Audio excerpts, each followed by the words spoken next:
ibadat kepada Allah itu mengikuti bagi yang zahir segala makani Al-Quran dan jumur beku di atasnya makna zahir. Dan bermula demikian taklif makna zahir dan beku di atas makna zahir itu hijab yang besar daripada memahami. Dan tidaklah saya maksudkan dengannya taklif makna zahir itu taklif yang batil seperti taklif orang penganut bid'ah. Tetapi yang saya maksudkan adalah taklif yang benar juga, karena sesungguhnya kebenaran allazi yang diberatkan akan hamba akan mengiktikadnya kebenaran, baginya kebenaran itu punya beberapa tingkatan, dan baginya kebenaran itu punya permulaan yang zahir, dan dianya permulaan yang zahir itu sama seperti kulit luar dan sama seperti sampel, dan baginya kebenaran Al-Quran itu punya lubang yang batin, dan dianya lubang yang batin itu sama seperti isi.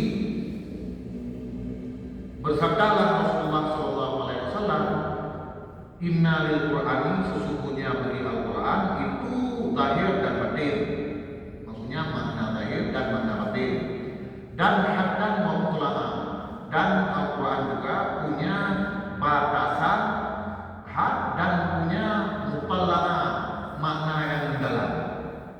Mutlaqah ini makna yang ditelaahkan melalui penghayatan.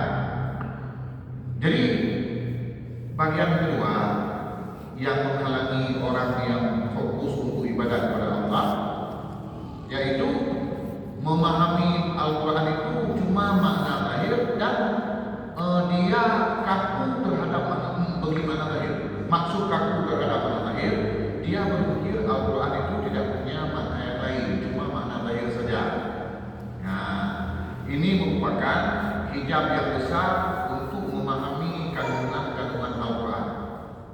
Yang dimaksudkan oleh Imam Ghazali di sini bukan hanya sekedar mengikuti makna batil seperti mengikuti makna batil yang dilakukan oleh kelompok-kelompok mubtadi'ah, kelompok-kelompok penganut bid'ah. Bukan itu yang maksud Imam Ghazali. Malah yang maksud Imam Ghazali di sini makna yang benar yang dia taklif. Karena sebenarnya sesuatu yang diiktikad yang dibebankan hamba untuk meyakininya itu punya beberapa tingkatan. Al-Quran punya makna. Ada makna yang merupakan makna permulaan, dan itu makna gimana? Makna zahir, makna kalau kita terjemahkan makna zahir itu makna tekstual. Makna tekstual. Dan ada juga Al-Quran ini punya makna batin. Makna batin yaitu makna yang tersimpan dalam kandungan makna tekstual. Makna zahir tadi, makna zahir bagi Al-Quran itu sama seperti kulit luar. Kalau kita ingin membuka kelapa, itu sama seperti kulit luar. Kemudian harus kita pahami Al-Quran ini punya makna batin, dan makna batin inilah yang merupakan isi. Kalau kelapa tadi yaitu isi kelapa. Maka karena demikian Rasulullah mengatakan bahwasanya Al-Quran ini punya makna zahir dan punya makna batin, kemudian punya batasan zahir dan punya makna yang mendalam.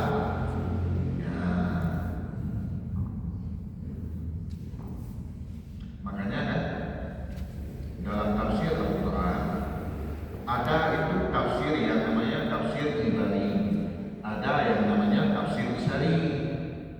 Kalau tafsir Ibani itu tafsir yang mengangkat makna-makna tekstual dari Al-Quran, maksud-maksud daripada kosakata dan ungkapan susunan dari Al-Quran.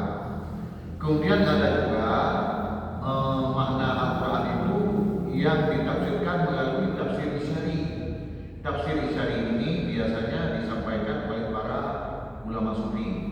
Cuma tafsir Isari ini ada syaratnya, tidak boleh oleh siapa saja. tafsir isyari ini syaratnya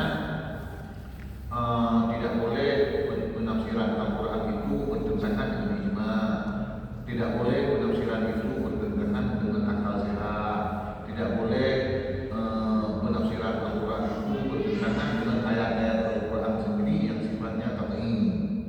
Kalau tafsir isyari itu bertentangan dengan ijma, bertentangan dengan akal sehat, bertentangan dengan makna ayat-ayat yang qat'i, nah ini tidak dibenarkan. Maka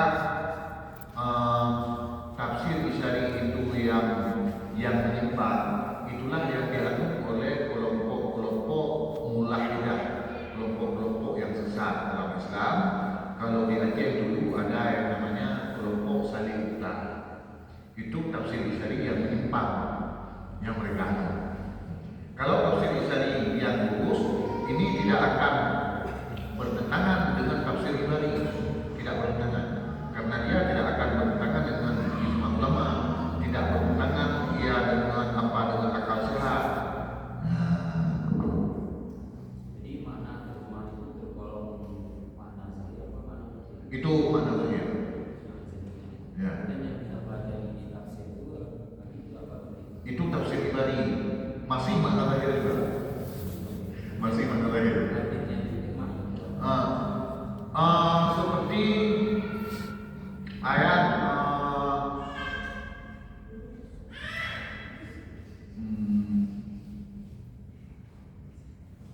lupa.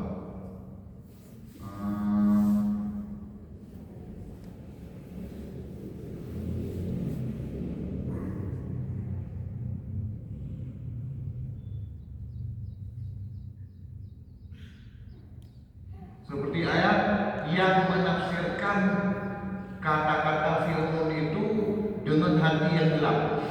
Ada itu. Misalnya datanglah Musa kepada Fir'aun. Ada tafsir isyari itu yang menafsirkan Fir'aun itu adalah maknanya hati yang gelap, yang tidak menerima kebenaran. Itu bagi para sufi tidak dipermasalahkan selama dia tidak mengingkari tafsir isyari, karena ini kan perbandingannya sama seperti syariat dan hakikat ini. Kalau tafsir isyari ini, tafsir batin, makna batin, ya kan?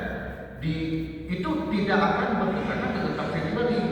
Mereka yang menafsirkan Al-Quran secara batin atau secara isyari, mereka tidak mengingkari tafsir isyari. Tetapi mereka mengatakan begini, penafsiran tadi benar secara isyari, tapi penafsiran ini secara isyari lebih dalam lagi. Begitu kira-kira. Kalau umpamanya menafsirkan qul huwallahu ahad, huwa itu kembali kepada Muhammad. Ya, ini contoh tafsir isyari yang menyimpang. Katakan oleh dia Muhammad itu Allah. Ini contoh tafsir isyari yang menyimpang. Mengapa? Karena sudah bertentangan dengan ijma, bertentangan dengan akal sehat.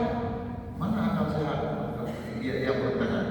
Masa Nabi Muhammad itu Tuhan? Karena kalau kita katakan dia Muhammad itu Tuhan, itu Allah, ini secara akal dan mubtada dan kabar itu kan ittihad jumlahnya, nisbah jumlahnya ittihad atau tasawi.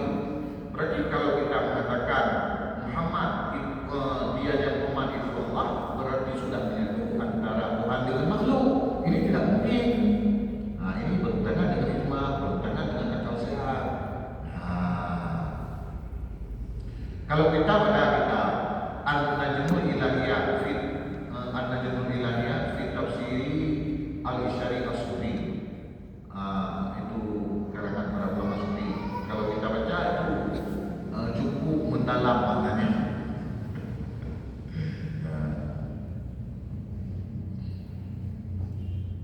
Jadi untuk orang-orang seperti kita ini apakah mungkin dapat memahami makna yang batin itu?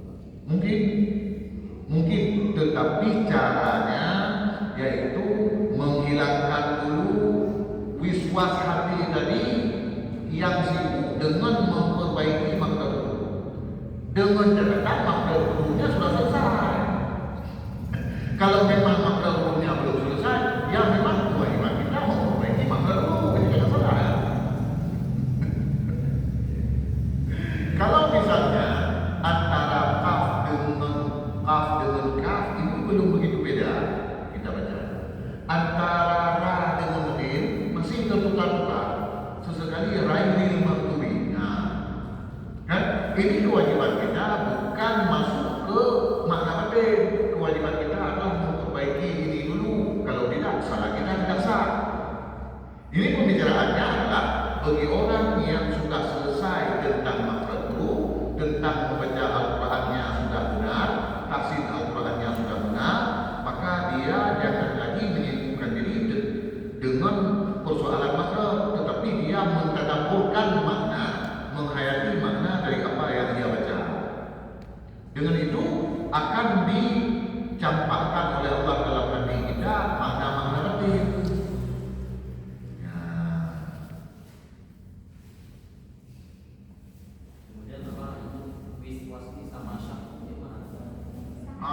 Kalau wiswas ini lebih kepada goresan yang berupa bisikan, yang berupa bisikan terlintas saja, tidak kuat. Kalau syakku itu kuat, cuma kuatnya secara berimbang antara misalnya A dan B. Tapi kalau wiswas ini berupa goresan yang muncul dalam hati, kan yang kita sendiri kadang-kadang tidak bisa menolak goresan itu datang sendiri.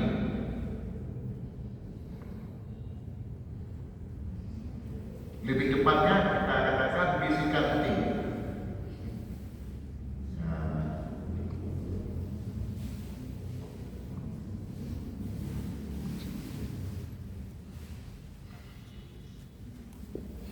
Jadi ini harus dipilah-pilah ya. Maknanya kalau makhraj hurufnya belum bagus, ini kita jangan dulu pindah kepada persoalan makna batin ini. Nanti jangan selesai pengajian ini nanti kamu mulai tentang tahsin Al-Quran karena membuat kita terhalang daripada memahami makna batin Al-Quran. Jadi ini ada orangnya.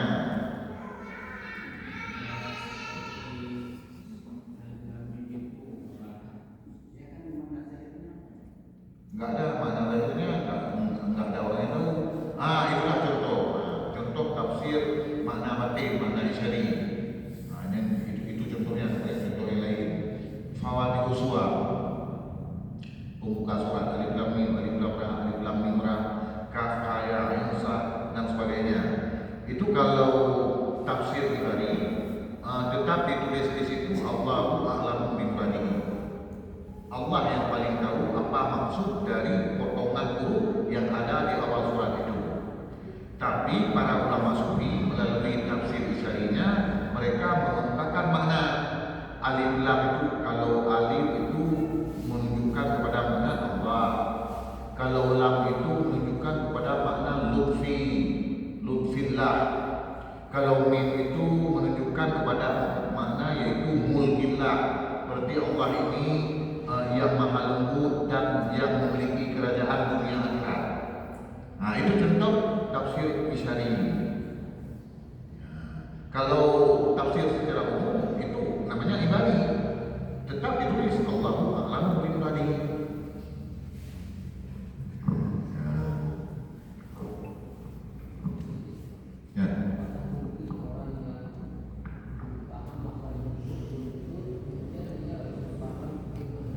Tidak mungkin.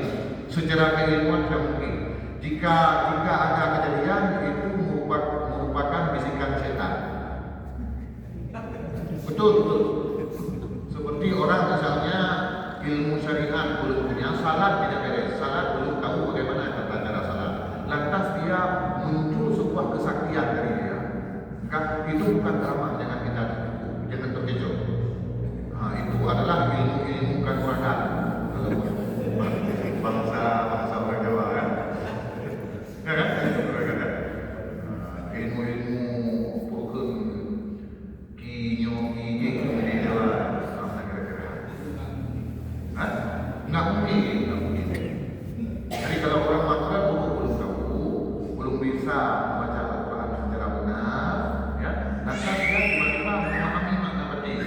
Itu bukan nur dari Allah, tetapi itu adalah bisikan dari setan yang tujuannya untuk digiring dia kepada pemahaman yang salah. Nanti awalnya pemahaman yang benar, karena itu. Awalnya kadang-kadang setan menampakkan pada kita sesuatu yang benar. Nanti akan didengar nanti saat kita lemah digiring kepada perkara yang salah.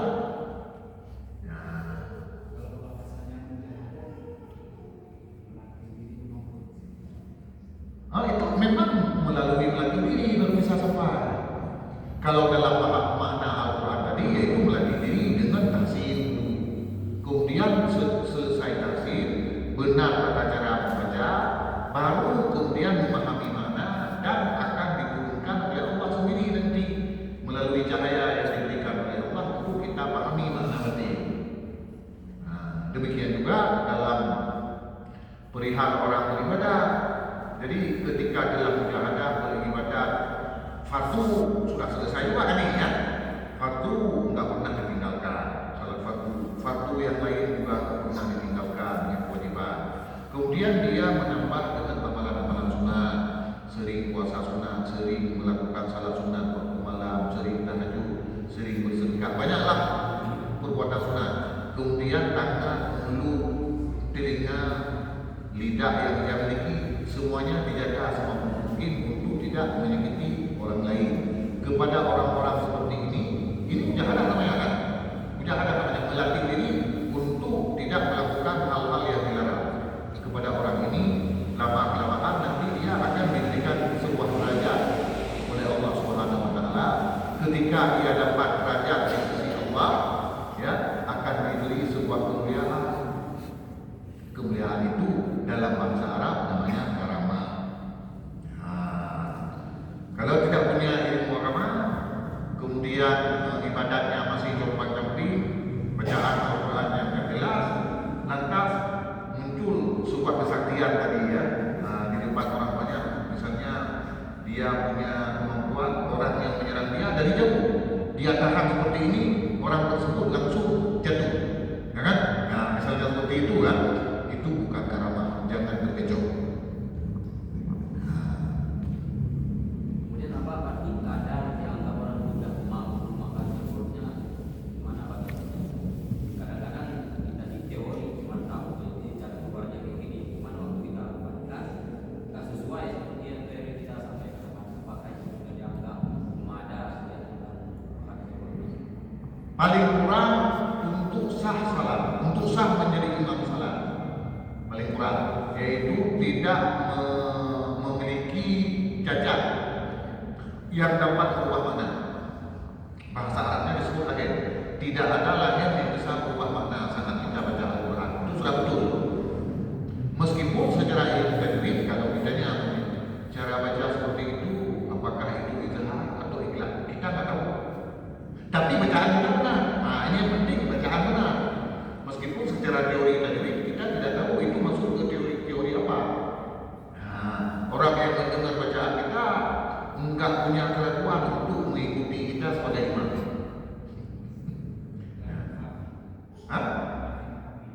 Lahir yang tidak merubah makna.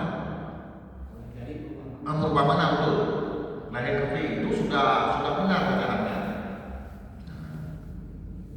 Misalnya begini ya, kita baca ain tidak sama persis seperti orang Arab asli baca ain. Ini kan beda.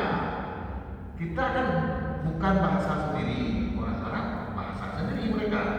Pasti lebih fasih kan dalam membaca, ya kan? Kalau kita baca iya kana wa iya kana nasta'in, nah, kan? Kalau imam-imam di Masjidil Haram itu kan lebih tajam lagi, imnya lebih tajam lagi. Nah, begitu kira-kira. Jadi kita kalau secara ilmu tajwid belum begitu pasti, tetapi ketika melakukan salat ini sudah diterima, sudah sah, itu sudah cukup, paling kurang.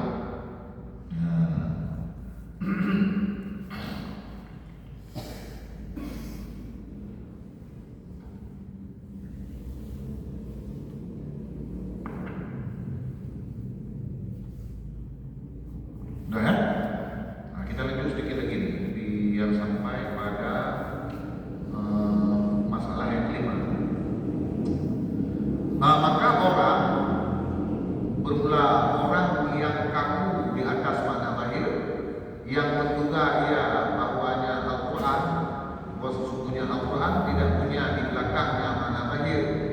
tangga yang didakikan kepada tangga, bagaimana mentasawurkan, menggambarkan dia, bagaimana ditasawurkan akan bahwa terbuka baginya orang tersebut oleh rahasia-rahasia. Nah, maka sungguh dibebankan akan makhluk, umpamanya akan bahwa mengetikat oleh mereka akan bahwa Allah Ta'ala itu dilihatkan akannya Allah. Tetapi bagi melihat itu ada yang zahir dan ada yang rahasia. Nah, jadi begini dibuat perumpamaan oleh Imam Ghazali agar kita paham. Orang yang kaku, maknanya dia yang dia tahu Al-Quran itu punya makna zahir saja. Setelah makna zahir tidak ada lagi makna yang bisa didaki ke makna tersebut, ya, ke puncak makna tersebut.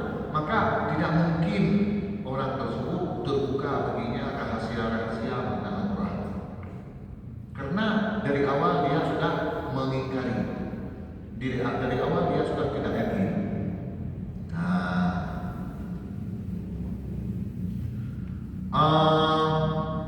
Dibuat perumpamaan dalam persoalan melihat Allah Ta'ala. Kita akan dibebankan, kita makhluk dibebankan dalam etika untuk meyakini bahwa Allah Ta'ala bisa dilihat, ya kan? Allah Ta'ala bisa dilihat, itu salah satu keyakinan kita Ahlussunnah wal Jamaah. Tapi melihat Allah itu ada cara melihat yang zahir dan ada cara melihat yang bukan zahir. Bukan melihat Allah ini. Pertama sekali melihat Allah itu kita yakini bahwa ada, kapan itu di akhirat nanti. Nah, kemudian cara melihat sesuatu ini ada cara melihat secara zahir, yaitu secara langsung, secara tatap muka. Nah, ada melihat yang bukan secara langsung. Kalau melihat secara langsung dia seperti saudara-saudara melihat saya melihat saudara-saudara, ini ru'yah secara zahir. Tetapi ada juga ru'yah yang bukan secara zahir, melihat dengan mata hati.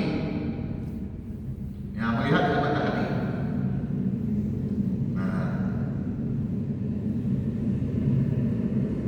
bagaimana saya beri penjelasan agar mendekatkan kepada pemikiran. Melihat dengan mata hati itu ini, kalau kita melihat ciptaan Allah, kita lihat gunung, cukup indah, langsung hati kita teringat kepada Allah. Ya, kita melihat sesuatu yang membuat kita kagum, langsung hati kita tertuju kepada Allah. Nah, itu perumpamaan ya, untuk mendekatkan kepada pemikiran. Kalau Imam Ghazali membuat perumpamaan dalam Ihya Ulumuddin, seorang laki-laki atau seorang perempuan yang sedang jatuh cinta. Laki-laki jatuh cinta pada perempuan jatuh cinta pada laki-laki. Sedang jatuh cinta berat dan sedang rindu berat. Itu kira-kira. Dia tidak mungkin untuk menemui kekasihnya, ya, karena belum nikah ya. Dilewatlah di depan rumah kekasihnya, dilihatlah baju yang sering dipakai oleh kekasihnya dijemur di depan rumah. Yang dalam pandangannya atau hatinya adalah orang yang punya baju, karena dilihat baju tersebut. Nah, demikian juga tadi ya, dilihat ciptaan Allah yang teringat adalah kepada penciptanya. Kalau kita kadang-kadang begini kan, kita lihat sebuah benda teknologi modern sekarang ini, yang terpikir dalam hati kita, aduh, pintar sekali orang yang mencipta benda ini. Kalau sekarang ada teknologi AI, coba ditanya apa saja bisa dijawab. Pintar sekali orang yang mencipta AI ini. Kalau ulama-ulama sufi ini, kalau dia terkagum terhadap sesuatu yang dia ingat apa? Bagaimana kalau ciptaannya saja seperti ini, bagaimana penciptanya? Ya.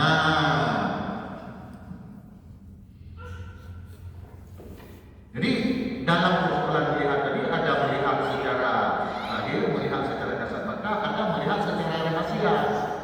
Maka siapa saja yang mengirikan melihat Allah Ta'ala itu sesuai, ia pergi melihat yang sering akannya melihat oleh manusia dalam ini alam, bagaimana ditasawurkan akan bahwa mengetahui ia di atas rahasia firman-Nya Allah Ta'ala lantarani, dan bagaimana memahami ia akan prosedur demikian melihat Allah itu diciptakan akan dia dalam ini kehidupan dunia dengan ini mata yang terhenti mata tersebut, yang digantungkan mata tersebut di atas melihat arah dan melihat tempat, melihat aktar itu tempat. Nah, jadi kalau orang-orang masih meyakini bahwa melihat Allah itu sama seperti melihat sesuatu secara kebiasaan sehari-hari, ini tidak mungkin bisa ia pahami makna ayat lantaran yang disampaikan oleh Allah kepada Nabi Musa. Nabi Musa pernah mengatakan, Rabbi arini anzur ilaika, ya Allah, tampakkan dirimu padaku, saya ingin melihatmu. Nah, kemudian Allah menjawab, lantarani, tidak mampu kamu lihat wahai Musa. Nah, kemudian Allah mentaklifkan, jika kamu mampu melihat gunung itu, maka kamu mampu melihat saya. Lantas Allah bertajalli pada gunung itu langsung meleleh, hancur seketika. Mengapa tidak mampu?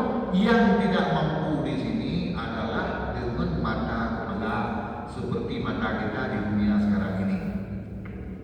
Sementara melihat Allah yang dimaksudkan tadi di akhirat itu adalah bukan dengan mata kepala yang ada sekarang, yang ada pada kita sekarang ini. Kalau dengan mata ini tidak mampu, karena dengan mata ini kita mampu melihat sesuatu yang punya bentuk, yang berada di arah tertentu, yang berada di tempat tertentu. Kalau dengan mata ini, nah, kalau melihat Allah Subhanahu Wa Taala tidak mungkin dengan mata ini. Mengapa? Karena Allah tidak punya arah, Allah tidak punya bentuk, Allah tidak punya bandingan. Nah, maka melihat Allah Subhanahu Wa Taala itu punya makna yang lain. Contohnya yaitu melihat dengan mata hati.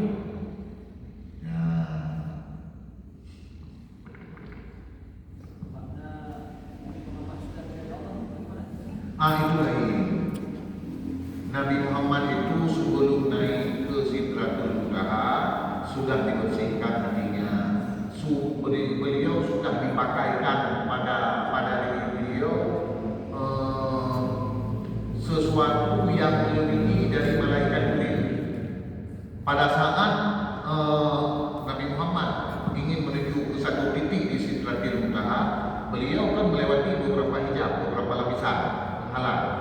Di lapisan hijab terakhir itu Jibril yang fisiknya sebesar bumi ini, ya, tidak mampu lagi melewati, dan fisik Jibril tinggal sebesar burung merpati begitu kira-kira. Kata Jibril, saya bisa menemani Muhammad sampai di sini saja. Kalau saya melewati satu hijab lagi, saya akan hangus, kata Jibril. Berarti pada saat itu Nabi Muhammad SAW sudah dibekali dengan sesuatu yang di luar biasa. Nah, maka dilihat oleh Nabi Muhammad kepada Allah dengan matanya sendiri, dengan mata, tetapi tentu saja berbeda dengan cara melihat sesuatu di dunia. Jadi di akhirat pun bisa saja nanti kita lihat Allah dengan mata, tetapi bukan dengan mata yang seperti sekarang ini. Melihat sesuatu harus berada di tempat tertentu, di arah tertentu. Nah, bagaimana pastinya itu kita tidak tahu. Karena itu persoalan lain yang wajib terhadap kita, yaitu mengimaninya.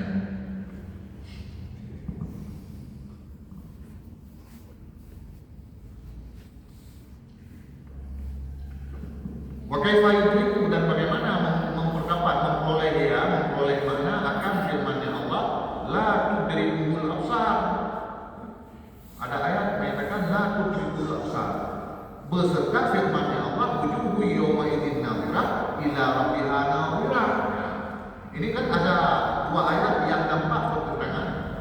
Dalam satu ayat Allah mengatakan la tudrikul absar, tidak dapat memperoleh akannya Allah oleh penglihatan. Kemudian dalam ayat yang lain, di surah yang lain, Allah menyatakan wujuhun, segala wajah-wajah pada hari itu, yaitu hari kiamat di surga, nadhirah, yang berseri-seri, ila rabbiha nadhirah, kepada Tuhannya yang memandang dia wajah. Nah, ini ayat ini menyatakan bahwa wajah-wajah manusia di surga nanti melihat kepada Allah. Kemudian bagaimana melihat Allah? Dalam ayat lain disampaikan bahwa Allah tidak dapat dilihat. Ya, kan? Ini yang tidak dapat dilihat, yaitu dengan pandangan mata biasa, seperti sekarang ini dan di dunia. Di dunia dengan pandangan mata seperti sekarang ini. Yang dapat dilihat tadi ila rabbiha nadhirah itu di surga. Maka kalau kita hanya memahami makna zahir dari Al-Quran, maka nampak pertentangan dari dua ayat itu tidak bisa kita pahami.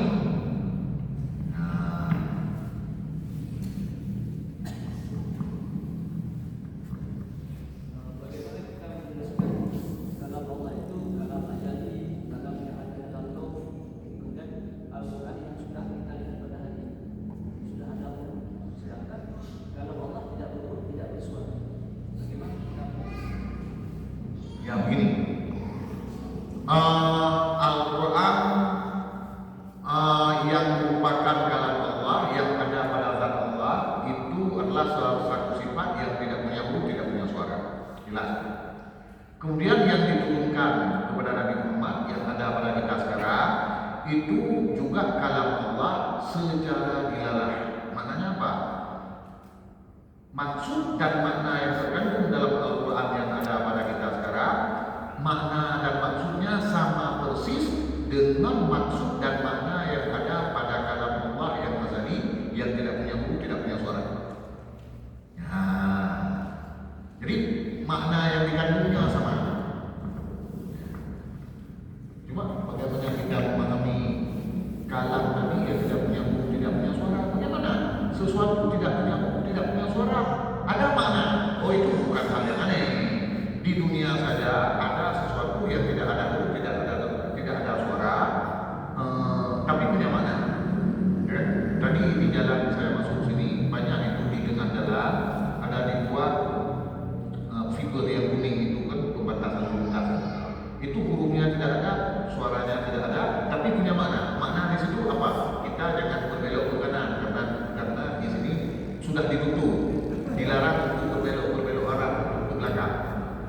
Nah, kemudian kalau nanti di Kutubu ibu-ibu datang ke sebuah acara orang meninggal atau orang pesta perkawinan, sebelum tiba di rumah tersebut kan ada nanti kain merah diikat di mana namanya kan?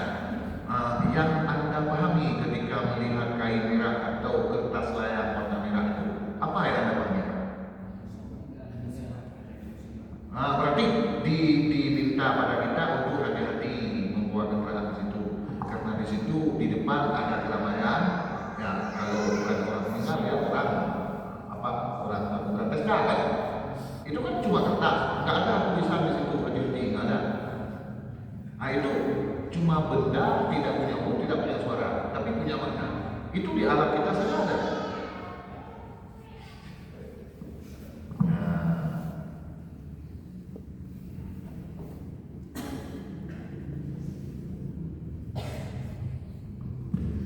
Wayakfika hadal misal wahid, dan cukup akan kamu oleh ini contoh yang satu.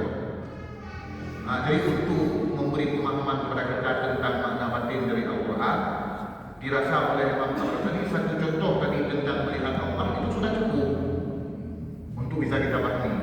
Falasna, maka tidaklah kami membuka bagi kamu akan yang lebih banyak daripada ini contoh. Nah, Imam Ali mengatakan saya tidak akan membuka lebih banyak karena ini kitab ini sifatnya singkat.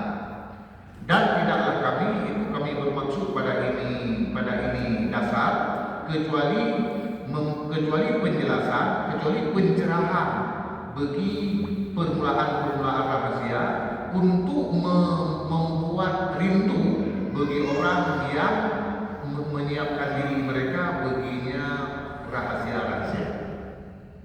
Nah, jadi kata Ibnu Ghazali, maksud kami memberikan satu contoh tadi hanya untuk memberikan pencerahan bagi langkah awal dalam bidang rahasia-rahasia mengenai makna Al-Quran.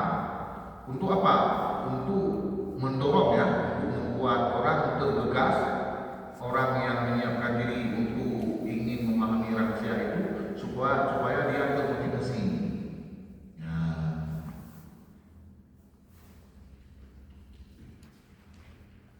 Saya rasa untuk membaca kitab sudah cukup di situ dulu. Kita padai sampai Al-Khamis. Kalau ada yang mau ditanyakan, misalnya satu dua itu saya kembalikan ke moderator.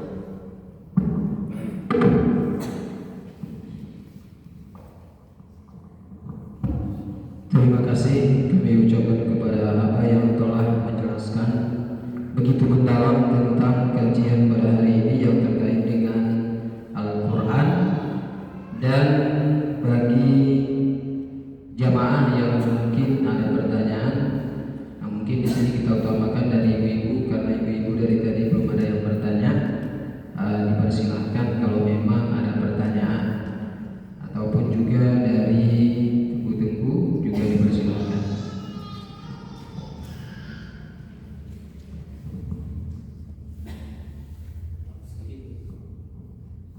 Dipersilahkan. Ini tentang nambang, gimana cara membuatnya tentang orang nambang sama. Kemudian bagaimana takaran juga baru wajib mengeluarkan zakatnya. Sedangkan ini didapatkan dalam 5 juta langsung dijual. Kemudian nambang lagi dijual ke hati kumpul ini. Kemudian tentang zakatnya itu apakah harus dikeluarkan di daerah situ atau bisa dibawa ke sini? Baik. Pertama sekali, kalau zakat pertambangan itu menurut pendapat kuat mazhab Syafi'i, dia harus dikeluarkan dalam bentuk yang ditentukan, dalam bentuk fisiknya. Maknanya kalau emas contohnya, ya, contohnya emas tadi kan, maka zakatnya juga harus berupa emas yang dikasih kepada, yang diberikan kepada fakir miskin juga harus bentuk emas. Itu satu.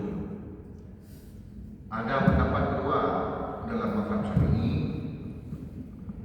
yaitu pendapat Imam Al-Bukhari menyatakan boleh memberikan harga kalau zakat tambang itu disamakan oleh Imam Al-Bukhari dengan zakat perdagangan, zakat perniagaan. Tapi kalau pendapat yang kuat tidak boleh.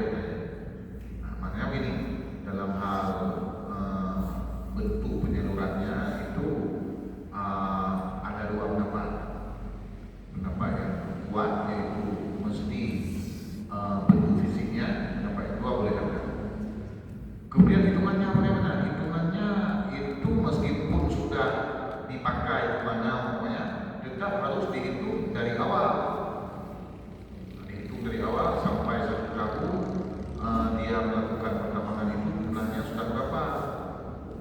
Nanti ukuran zakat yang dikeluarkan yaitu 2% setengah dari jumlah keseluruhan. Dari jumlah keseluruhan sesudah dihitung dari bulan pertama ia melakukan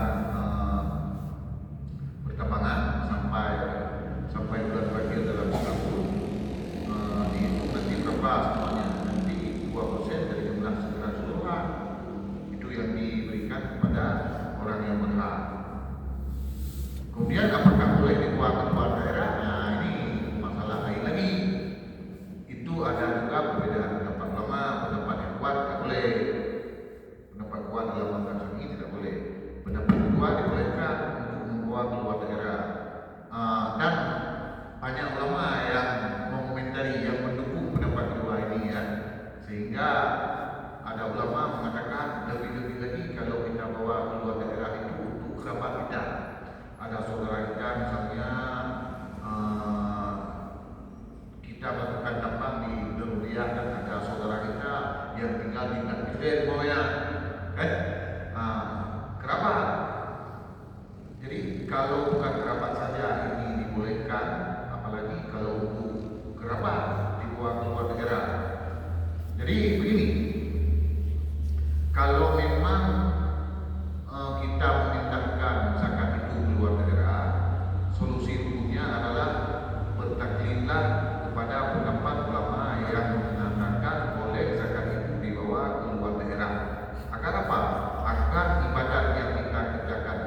tentang kesahihannya, tentang sah dan tidak sahnya oleh ulama, maka agar ibadatnya sah, dia harus bertaklid kepada ulama yang mengatakan sah. Kalau tidak bertaklid kepada ulama yang mengatakan sah, maka ibadatnya dianggap candaan. Tidak sah, dianggap candaan. Dianggap kita hanya bermain-main dengan ibadah. Nah, jadi seperti itu yang bisa saya jelaskan. Kemudian apa sih kalau seandainya enggak bertahun apa? Kadang seminggu sekali dijual terus dikeluarkan jangannya apakah boleh? Begitu kalau dihitung boleh. Sebab begini, zakat itu kan menyangkut dengan inhakar. Kalau seperti yang barusan ditanyakan itu harus zakat itu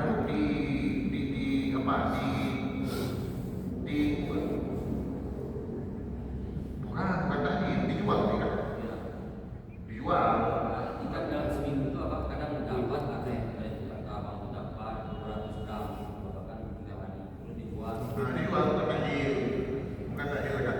Jadi zakat itu kan pendapat yang pertama mengatakan takluknya negeri, berikannya negeri. Mana zakat ini apa? Kalau belum kita kasih kepada fakir miskin zakatnya, maka harta itu tidak boleh kita bawa kemana-mana, tidak boleh kita gunakan untuk pribadi. Ada pendapat lain mengatakan zakat itu takluknya dengan zimmah, dengan tanggungan. Kalau takluk dengan tanggungan berarti selama kita menanggung zakatnya dengan cara hidup, maka boleh kita gunakan kepada perkara yang lain dulu. Maka pertanyaan barusan, hari ini dapat 20 gram umpamanya, langsung dijual. Itu kalau kita berpijak pada pendapat bahwa zakat itu takluk dengan ini tidak boleh dijual. Kalau kita berpijak pada pendapat yang mengatakan zakat itu takluknya dengan zimmah, boleh. Tapi kita tetap harus mencatat hari ini berapa yang kita jual. Nanti kita hitung pada akhir tahun jumlah yang kita dapatkan semuanya dalam tahun ini berapa. Nah, kita lihatlah nanti 2% dari jumlah keseluruhannya berapa. Nah, 2% setengah kan?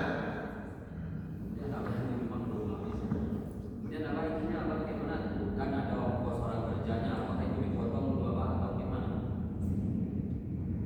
Ongkos itu di luar zakat. Berarti kan ada jumpa masnya ukuran 200 gram apa?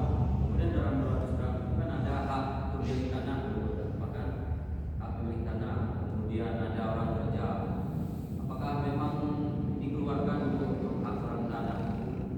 Kemudian hak orang kerja itu baru yang tinggal itu yang dikeluarkan. Tidak boleh zakat itu tidak boleh ongkos kerja itu daripada harta yang wajib zakat sebelum dikeluarkan zakatnya. Kalaupun dari situ diberikan sebagai ongkos, itu harus dihitung nanti dalam sebagai jumlah keseluruhan, sebagai bagian dari jumlah keseluruhan. Nah, misalnya kan ini sama seperti orang yang bertani padi, ya kan? Tidak boleh untuk biaya tukang rontok itu dikasih aja berapa galung, ya. Tidak boleh seperti itu sebenarnya kalau diberikan zakat. Boleh kalau berpijak pada pendapat yang mengatakan zakat itu menyangkutnya dalam tanggungan. Tapi harus dicatat yang dikeluarkan tadi untuk biaya tukang rontok itu berapa. Nanti zakatnya dikeluarkan tetap sesuai dengan ukuran jumlah keseluruhan. Jangan nanti ini tidak dianggap karena sudah dikeluarkan sebagai ongkos, tidak boleh.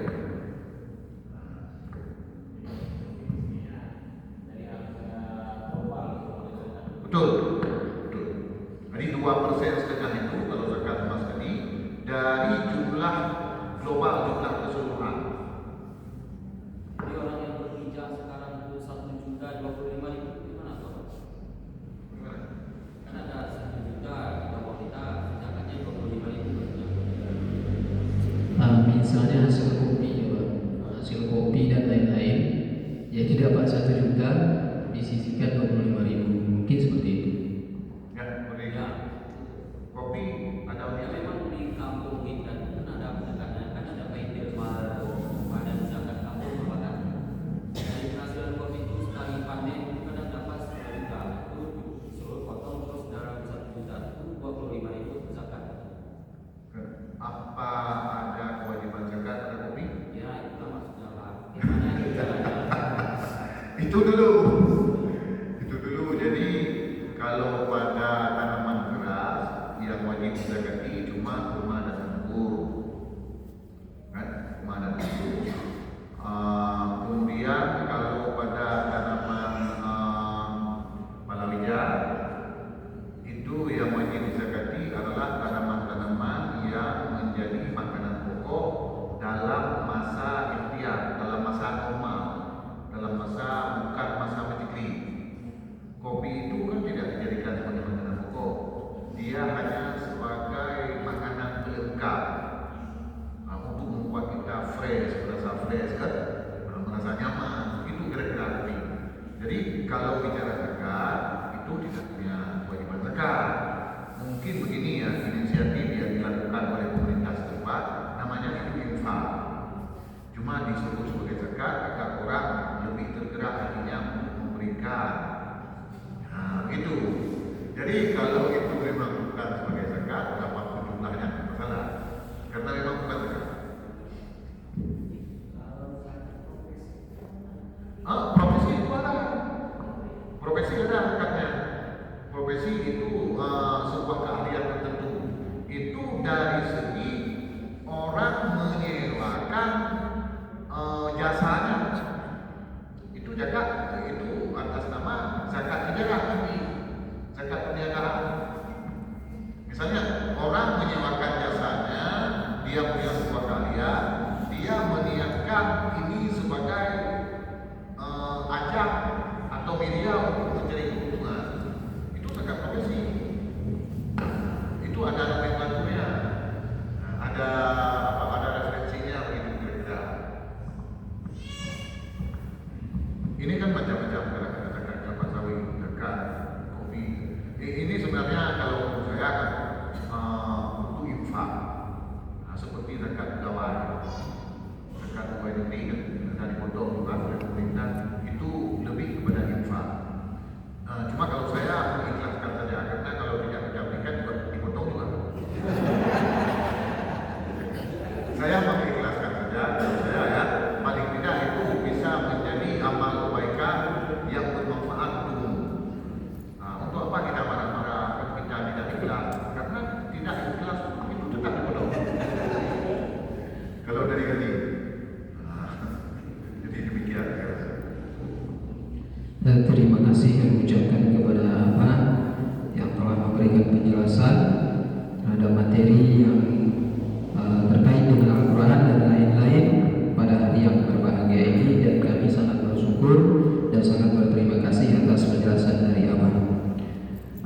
Karena waktu kita sudah pukul 6 kurang 15 menit, maka kami beritahukan, kami informasikan kepada seluruh jamaah bahwa pertemuan Muaz selanjutnya jatuh di tanggal 11 bulan Januari di tahun depan atau di tahun 2025. Kemudian sebagai penutup, untuk memberkahi acara kita pada hari ini, kita mohon sedikit pimpinan doa dari Abah. Bismillahirrahmanirrahim. Alhamdulillahirrahmanirrahim. Wassalatu wassalamu ala sayyidina Muhammadin wa ala alihi wa sahbihi ajma'in. Allahumma ahsin aqibatana fil umuri kulliha wa ajirna min khizyid dunya wa adzabil akhirah. Allahumma inna nastaudiuka ma 'allamtana fattubu ilaina inda ihtiyajina ilayhi wa la tuhsina abadan. Allahumma inna na'udzubika min ilmin la yanfa' wa min qalbin la yakhsha wa min 'amalin la yurfa' wa min du'ain la yusma' innaka 'ala kulli syai'in qadir. Allahumma ij'al jam'ana hadza jam'an marhuma wa tafarruqana min ba'dihi tafarruqan ma'suma. Rabbana atina fid dunya hasanatan wa fil akhirati hasanatan wa qina adzabannar. Sallallahu ala khairi khalqihi sayyidina Muhammadin wa ala alihi wa sahbihi wa baraka wa sallam. Walhamdulillah.